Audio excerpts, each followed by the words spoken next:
let's go ahead and get started today. Thank you all for joining us. We are opening our lectures up now to the public, so it's nice to see visitors from outside coming in. And thank you all from Fairhaven for joining us today too. I'm not going to take any extra time because I want to get started with today's lecture. But first, I'm Carrie Blaine. I'm from the Office of Continuing Education at UW-Whitewater, and we've hosted the Fairhaven Lecture Series here at Fairhaven Senior Services since 1983. And today's presenter has been a guest of ours a number of times. So I'll go ahead and introduce him. He's Dr. Carl Brown.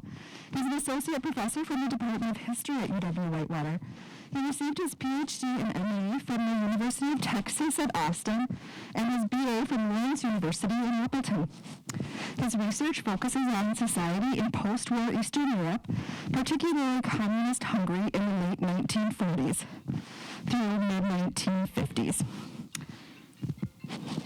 Just take a second there. Okay. In addition to his teaching and research work at several institutions in the U.S., Dr. Brown has worked as the lead brewer at breweries in Japan and the director of brewing operations at Greek Brewery in Athens. Please welcome Professor Carl Brown. Hey folks, it's really great to be back here at Fairhaven. I think I first started doing these lectures about a decade ago. As actually when I first met Carrie, was only about then as well. And folks, I don't know if you're aware of this, but she does a lot of work putting together this lecture series every year. There's a lot of moving parts, and she's really awesome at it. Could we just give her a hand right now? Good. And having said that, I'm going to go and change the topic of my talk that I told her I was going to give. I'm going to make it slightly different. I've lectured on the pandemic for a couple different times over the last couple of years. I've had more time on my hands than usual, like many of you. I had a chance to do some research. But I got to thinking that I want to do something new today, especially for those of you that have heard me speak in other contexts. So what I want to do today is first look at the parallels between the Kansas flu, not the Spanish flu, I'll get to that, between the Kansas flu and COVID-19. But then I want to look at what the U.S. government did or didn't do at the time in the 19-teens, 1920s, and what lessons that might have for us today as well. I'll try and wrap up with why does any of this matter there towards the end. Okay, so first and foremost, let me go ahead and preface my, I'll just have an argument up front. That'll be easier than me having to prove it throughout. 3 arguments and 1 question, okay? First argument, the previous experience of the Spanish/Kansas flu is instructive up to a point. Secondly, pandemics don't happen in vacuums. Complex societies have other things going on, in which pandemics are one among many factors. More on that shortly. Thirdly, I think it's impossible to avoid the conclusion that our initial response to the COVID-19 pandemic was a failure in a number of important ways. I'll make that case. And lastly, the question I have for you, and actually the question I haven't answered yet for myself, is what does prompt the government to action? I think that, again, I want to look at the immediate post-war, early 1920s period as a way of sort of fleshing out that concept, okay? So, first and foremost, the Spanish flu started in Kansas. Just as far as we can tell, the initial cases were reported in Haskell County, Kansas, and then importantly, Camp Funston, now Fort Riley, an Army base was very nearby. Does anyone know why it was called the Spanish flu initially? I bet somebody does. Because it was? Soldiers coming back from the Spanish War. It has to do with World War I. No? Okay, a fresh audience. This is great. I'm going to love this. Here's the thing, is Spain isn't in World War I, so they're not censoring their press. Everybody else is, so when Spain's the first to report on it, everybody assumes it started in Spain, but actually, it is homegrown right here in Kansas. So first newspaper reports in January of 1918. The initial wave of the Kansas flu pandemic is relatively mild. It's that second one that really goes global in the second part of 1918. One of the major disease vectors is all those millions of men, 4 million Americans called up to fight in World War I. So the war leads to the mobilization of soldiers. Mobilization leads to transmission among these bodies of men moving overseas and elsewhere. We'll note also that the domestic propaganda, the Committee on Public Information, the U.S. government's wartime information / propaganda bureau, also sponsored numerous talks, also ideal conditions for the pandemic to spread. And then transmission gets us to the pandemic. Now, to look at the government response at the time, the U.S. Public Health Service recommended masking at the national level as of October 1918. It was left to local governments, much as it was with the most recent COVID-19 pandemic, to decide exactly what to do, how hard to crack down on public gatherings, whether to require masks or other various means of responding to the Kansas flu. And it's hard. The historical record isn't. We have sporadic, isolated incidents of anti-mask activity here and there throughout the country. Okay, so for instance. Well, sorry, just to back up, to think about the challenges facing any society confronting a pandemic of this type. I mean, the disease itself is just one part of this. We have advice from a medical doctor in Oakland, California, giving some common sense tips for dealing with the pandemic, many of which were the same as we had for COVID-19, right? Allow visitors, keep children warm and dry, have healthy conditions in the building. And I'm sure that this doctor meant well in giving this advice, but if we compare his account or his instructions to the account of a nurse, Mary Westphal, working in Chicago in November of 1918, she's working in the immigrant ghettos and tenement buildings where the families are packed, 2 or 3 families to a room, a dozen people or more in a room. The common sense measures that our Oakland doctor give us for dealing with the pandemic are simply impossible for people living in poverty, in ghettos, packed into rooms without any way of ensuring healthy conditions, airflow, and things like that, right? So in the first case, there's a disconnect between what health officials would like people to do and what they're actually able to do in terms of their actual lives in ghettos and elsewhere, right? Bearing that in mind, we seem to the most of, I would say most accounts of the response to the pandemic in 1918, people did mask up for the most part for at least the duration required by local governments. The various messages directed to the public as well with these common sense measures, but for the most part, it seems to have been masking and then also closing down public spaces. That were the 2 major responses to the Kansas flu. Okay. In terms of actual evidence of anti-mask sentiment, the Anti-Mask League was formed in San Francisco. 2,000 people went to a meeting of it in the Dreamland Dancing Hall. And then there's also attempts at local mask ordinances in Denver, Portland, a number of other places. Accounts of these, there's a number of people don't want to wear masks, and a number of these ordinances fail. But as we'll see, some places actually responded rather effectively to the Kansas flu. Wisconsin among them. That the flu actually passes World War I for the headline position in October of 1918. This is just a month before VE Day. And Wisconsin takes a step of banning all public gatherings as well as imposing a mask ordinance. If we step away from the Madison Press to the Sheboygan Press, an article of the 3rd of October, of course, blames the Germans. Of course, we see here that the possibility of germ warfare by the Germans, as though they were capable of that technologically. But if you think about the anti-German sentiment at the time, of course, those Huns would be up to this type of mischief as well as everything else, right? And here again, general sort of common sense prescriptions for trying to keep the war industry moving. October 1918 is also the month in which we lose more flu deaths than we have troop deaths in the last month of World War I, right? So it is, in Wisconsin at least, the government responds swiftly with a mask ordinance banning public meetings for 3 months. And this is effective-ish I suppose. I mean, the casualty rate nationally is about 4.4 people per thousand. Wisconsin, it's much lower, about 3 per 1,000. So it looks as though the mask ordinance and banning public gatherings for 3 months was an effective means of dealing with the Kansas flu. Okay? Let's compare Wisconsin to Philadelphia.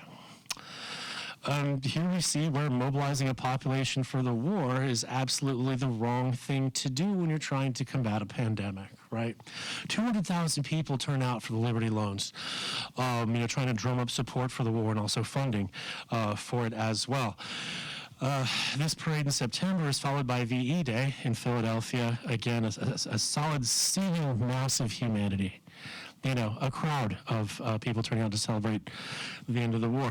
We can appreciate their enthusiasm as much as we can acknowledge the public health crisis caused by gatherings such as these. In terms of how this plays out, in terms of the casualty rates, let's compare Philadelphia and St. Louis, two cities of roughly equal size at the time. Philadelphia didn't mask up, St. Louis did.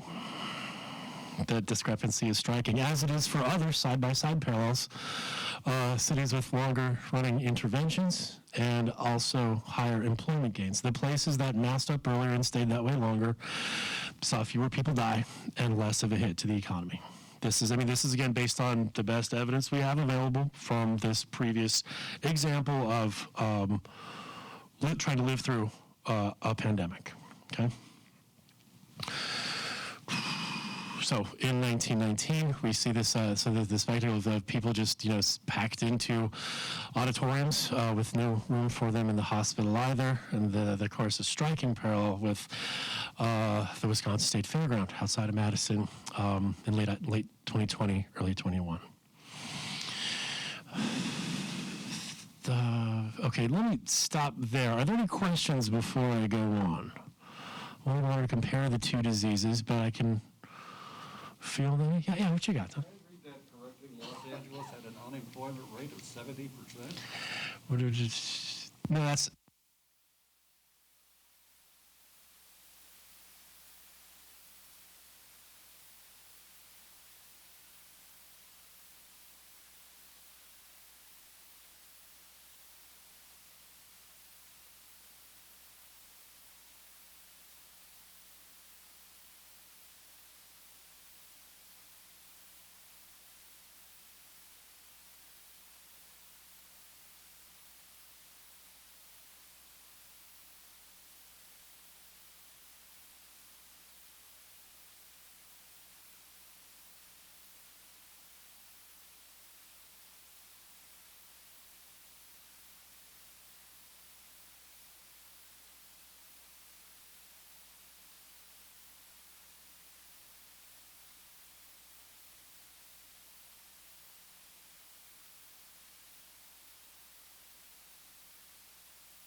But by the end of 1918, you're pretty much global, worldwide. So sorry. That's all right. Check. Here we are, back in business. Thank you. Other questions before I go on? Yes? I noticed that a lot of the descriptions mention dressing warm, keeping your children warm. Uh-huh. That used to be a big part that we didn't, that's an old medicine, right? I would say, warm and dry both night and day. Well, I try to do that with my kids. I don't always succeed, but I think, a lot of this is common sense that I think has just been around for prior to the Kansas flu either, right? Okay, let's see, where was I? Lots of pictures, Wisconsin, Philadelphia, St. Louis. Here we go. Okay, so to take a moment to talk about the differences between these two diseases. The Kansas flu was a flu. The COVID-19 is a coronavirus, different in some important ways you have to get a scientist to explain to you, because I'm a historian, not a scientist. The point is that both are viruses that mutate and that spread through hosts. The striking thing about the Kansas flu is if you look at the distribution of people that die from it, many more of them are in this sort of age range of 24 to 45. I mean, this sort of like people in their prime of life, rather than, for the most part, people who die from the flu tend to be the very young or the very old. Body count, far as we can tell, is around 50 million worldwide, 675,000 in the U.S. One of the striking differences between the Kansas flu and the COVID-19 is that the vaccine for the Kansas flu isn't even discovered until 1933. There was no vaccine available. People pretty much got the disease or didn't and lived or died accordingly. There was no medical intervention possible as yet. COVID-19 deaths, we also note that a majority of them are the older age groups, and also many non-white groups, African Americans and Latinas, often find themselves living in conditions similar to what we saw with the tenements in Chicago, low income, crowded, and these are ideal conditions for the pandemic to spread. We also see how African Americans and Latinos are at the forefront of the people working in nursing homes, essential industries, and things like that. That's perhaps more likely to catch the disease as well. But in terms of how COVID-19 compares to other epidemics, I think the most important takeaway from this is that COVID-19 is a very effective, in the sense of what viruses do, it's a very effective disease. That is that it's very contagious, but not all that deadly. So it'll survive in a host long enough to travel to other ones, unlike, say, Ebola, which is so deadly that it kills somebody pretty much right away. I mean, the total body count from Ebola was in the tens of thousands, I think, when that happened. So this is a virus that is almost tailor-made, in a sense, for the global world in which we live. It's highly contagious. It can pass through crowds in relatively short order, right? So COVID-19 was not the same as the Kansas flu. The significant differences, both in terms of that terrible W of the casualties and how much more contagious it is. But this was the historical precedent that we had to go on back in March of 2020, when everything changed all of a sudden. At the time, Thomas Paine was one of sort of the more convincing arguments about what to do with the pandemic. That is, we just go for a complete lockdown for at least 3 weeks, probably more like 2 months. Take the economic hit and just move on past it, and then basically lock down everything and open up gradually, in keeping with evidence and facts and science, as conditions suggested this would be appropriate. That is a complete lockdown, what he calls the hammer, and then this dance of figuring out how to go back into business, opening back up public spaces, schools, some schools like that. So that was one thing that we could have done. As we all know, here's spring break in 2020. Here's the Sturgis rally in 2020. 400,000 people attended, according to some estimates. 250,000 were affected. Of course, they traveled all back home, all over the Midwest. Public rallies as well. And just for the record, January 6th was also a super spreader event. I didn't see any of those people wearing masks. So this is, I hate to get political. Actually, I love to get political, but I realize it's inappropriate. But we are forced, I'm forced to the conclusion that this was not the way to respond to the pandemic. If any lessons had been taken away from the previous episode, these are certainly not them. So, well said and done, we're number one in one of the worst ways possible. We still have, we have roughly a sixth of all COVID deaths as far as we can tell. And of course, the population in the U.S. is a fraction of the world population. So, an early refusal to act, coupled with ongoing inability or willingness to follow basic public health procedures, masking, bans on public meetings, this is where it's gotten us.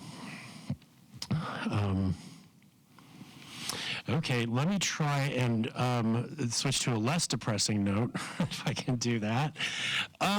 So here's the striking thing to me about the Kansas flu is how the government didn't impose a nationwide mandate, right? There's national advice, but then relying on local bodies to actually carry out mask ordinances, banning public meetings, or what have you.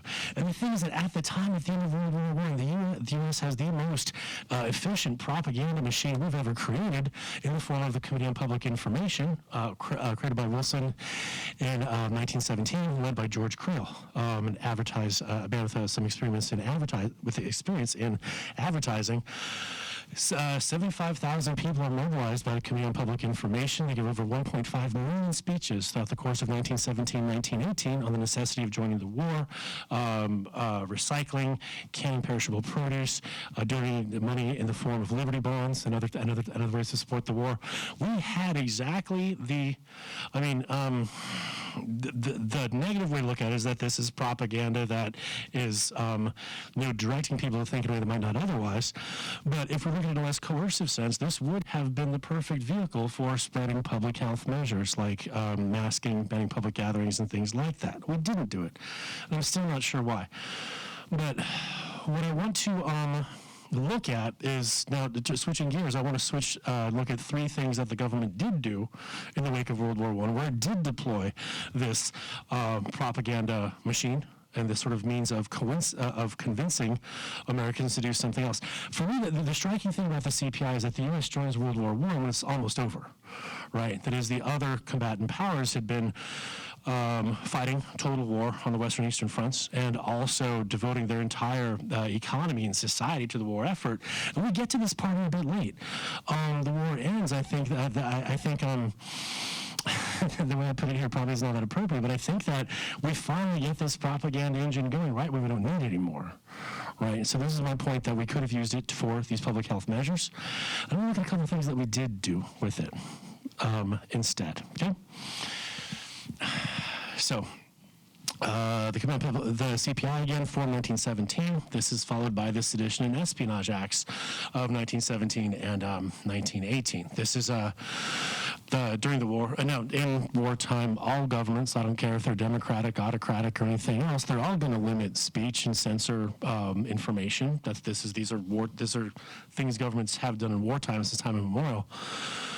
In the case of the U.S., it became illegal to speak out against the war, the flag, the war effort, or anything else. Eugene Debs famously has to run for president in 1920 from jail, because as a socialist, he's jailed for his supposed anti-American stance. And messages like this, I pledge allegiance and silence. This makes it part of our patriotic duty to not only be loyal, but also to shut up, right? And not take issue with anything the government might be doing. So let's look at a bunch of propaganda, because this is one of my favorite parts of the 19-teens and 1920s. The classic Uncle Sam comes out of World War I.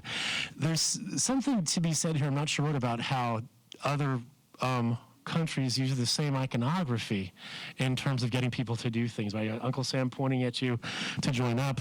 Same for the Britons, and same for the revolutionary Bolshevik Russians in the Russian Civil War that starts in 1917. But propaganda, broadly speaking, propaganda does one or more of three different things, right? It tends to demonize the enemy. It tends to focus on women and children as the innocent victims of the depredations of the enemy. And it also often has a prescriptive message. That is what you should do as a result of these messages, right? Case in point, on the left, you've got the bloody Kaiser storming across the Atlantic. You might not be able to see it, but the bottom of the ocean is carpeted with the corpses of women and children.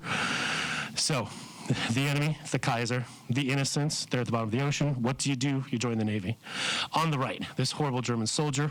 How do we solve the problem? You give the government your hard-earned money in the form of Liberty bonds, right? The Eat Less Bread has to be the worst propaganda campaign slogan I've ever heard. That doesn't really get me fired up. But again, conservation, right? That is, conserve everything you can so we can send everything to our boys over there fighting in Europe in the trenches, right? So sort of calling upon traditional notions of domesticity for women, that is, asking them to do more of what they're already doing, this time in defense of the war effort, right? Books. This is much better than read more. I think is much better than eat less bread. My point in showing you these is sort of like the degree and the different types of messages that were promulgated by the CPI and other information agencies during World War I. I mean, things as simple as, using public libraries, sending books to the troops. And broadly speaking, I think we have this a sort of a mix and match of simple demonization of the enemy on the one hand, right? And on the other, prescriptive messages: eat less bread, read more. In this case, those soldiers need those cigarettes way more than you do, so conserve that as well. With all these different messages that Americans were already accustomed to hearing in the course of fighting World War I, there's no government effort to treat the pandemic in this manner. And I'm not sure why. That's one of my questions that I'm wrestling with now. The Sedition and Espionage Act, of course, gets passed, and that's when we can finally start getting rid of the, let's see, there's the IWW, there's Sinn Féin, spies, traitors, other enemies in our midst. The International Workers of the World, the Wobblies. The International Workers of the World, they were a left-wing labor organization around this time. Fighting Bob LaFollette, famous for his opposition to the war, or at least his more nuanced approach to the war in the face of all the hyperbole spewed at the time.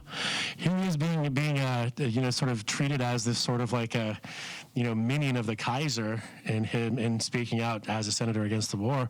Meanwhile, also, of course, labor. If the workers who get tired of working overtime and not getting paid for it must obviously be in the employ of the Kaiser, right? So some demonization going on here, as well as prescriptive messages about cigarettes and books. And this gets us to the Red Scare, of course, because the World War I is followed by the Russian Revolution. It's followed by the Spartacist revolt in Germany, Belakum in Hungary, and a raft of labor unrest throughout this country, culminating in the general strike in Seattle in 1919, right? So this is this also is a topic the U.S. government had no problem demonizing those it thought to be the culprits, and even then justifying the Palmer raids, in which 10,000 people were rounded up, 3,500 detained, and 500 deported. That is, people who were immigrants with radical politics were simply rounded up and kicked out of the country. Again, with this sort of motif of the subject of a poster pointing out at you. In this case, it's a jailed worker asking his shop floor allies to keep on fighting for him. So, to back up, so sorry, I'm getting ahead of myself. So the point, to sum up to this point, we have a system in place for transmitting messages to the American population, all types of different messages, and yet we don't use it for combating the Kansas flu, right? Another thing the government is doing just after World War I is Prohibition, and this is something that I've talked about a lot elsewhere, so let me just kind of gloss over it and reframe it in the context of how it also comes to a culmination after World War I. Now, Prohibition's a lot longer in the making, right? We have the foundation of the WCTU, the Women's Christian Temperance Union, back in 1873, the Anti-Saloon League in 1893, and the Anti-Saloon League is basically one of the first modern lobbying campaigns where they convince local governments to at the city and county and state level to ban alcohol. The so-called local option is going to give us a map of the U.S. Okay, so 1893, prior to the ASL, and if we compare that to 1910, half the country is already dry. on the eve of World War I, right? So if we take the scope of our analysis back a ways and look at Prohibition as the success of some longer running trends, the WCTU and the ASL are definitely parts of that. Keep in mind that many company towns like Pullman and others are dry towns in which workers cannot drink if they live in the company town that they work in. And again, half of Americans have already gone dry by the eve of World War I. Okay? So we can use propaganda to drum up support for Prohibition. How does this make sense? Does anybody want to guess? What are the names of the major brewers at the time? Anheuser-Busch, right, Pabst, and others.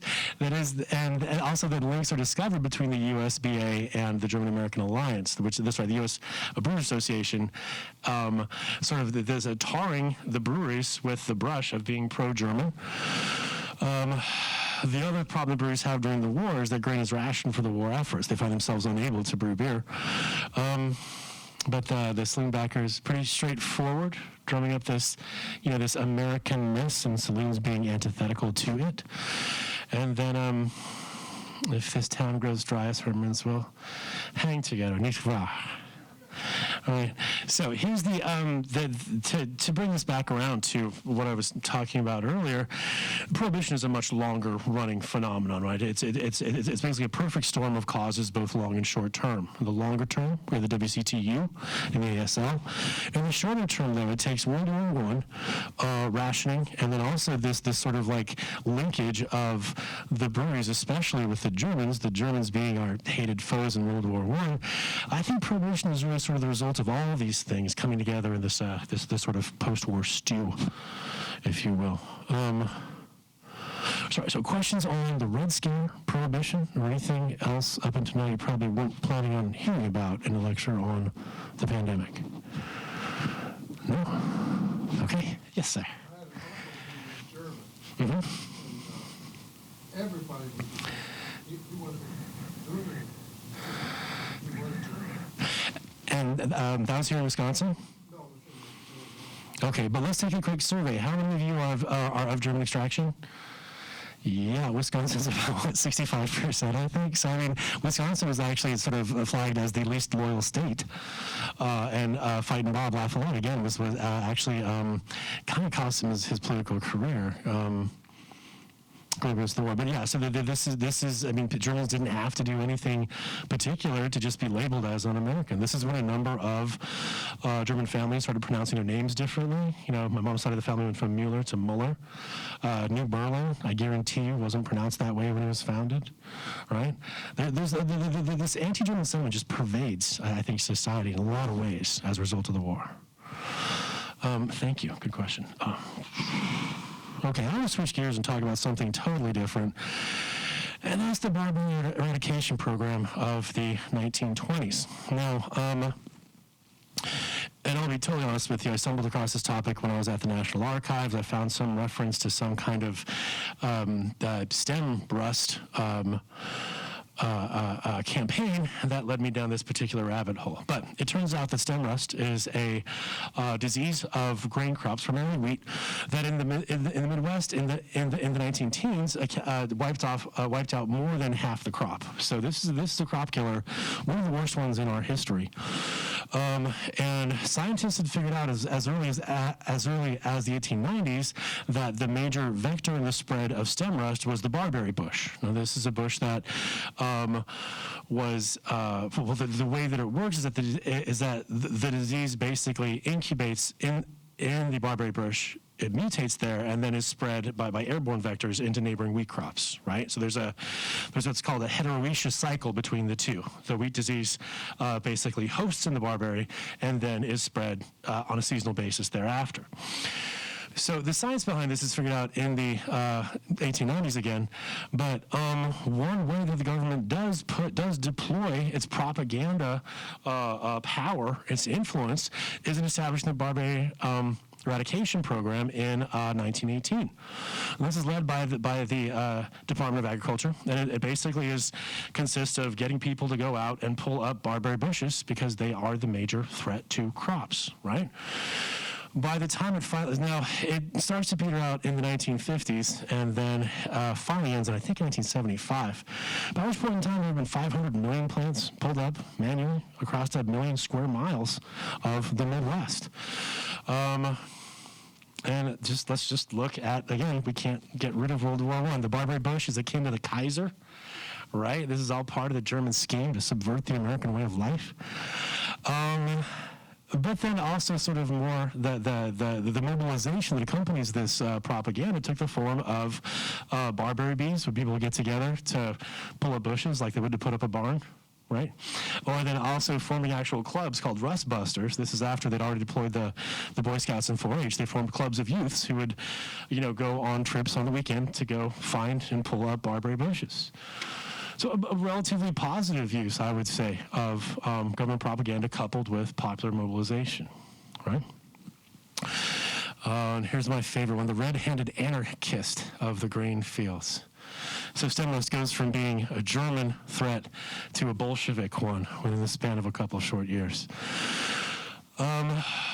The footnote to this, and the place that I'm going with all this at some point, whenever we can get back to D.C. to do some research, is that in 1951, the Truman White House thinks about using stem rust as a biowarfare agent. We think about dropping stem rust bombs on North Korea and Ukraine.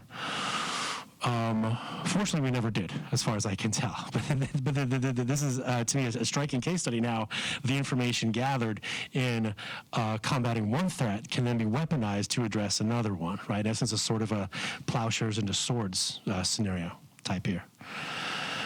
But let's see, so what? Okay, I think significant parallels in terms of the type of the disease, the way it spreads, and the lack of a national response from the outset, right? That is, those are the things I think both have in common.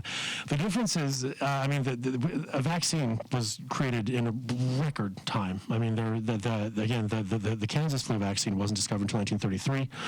We actually had semi-functioning ones, decent ones, less than a year into the pandemic. The other major difference is the globalized world that we live in today. I mean, the Kansas flu required all those 4 million men going over to serve in Europe to spread. Today, people can jump on airplanes and be halfway around the world, getting people sick before they know they themselves are. And again, the degree to which this has been politicized, I think, is it's dumbfounding to me if you think about all the other hepatitis A, hepatitis B, smallpox, the various diseases that have been defeated with vaccines. I'm still not quite sure how that got politicized so much. I've said that we did all the wrong things at the outset with the COVID-19. We could have responded much more swiftly, much more stringently for much longer time, and fewer people would have died. And then lastly, I think I'm going to come back to this idea of when the government tells people to do what and how it mobilizes them to do so. This to me is I think the striking absence, or what's missing from the post-war period when the pandemic was booming, because we could have responded much more thoroughly at a federal level than we ended up doing.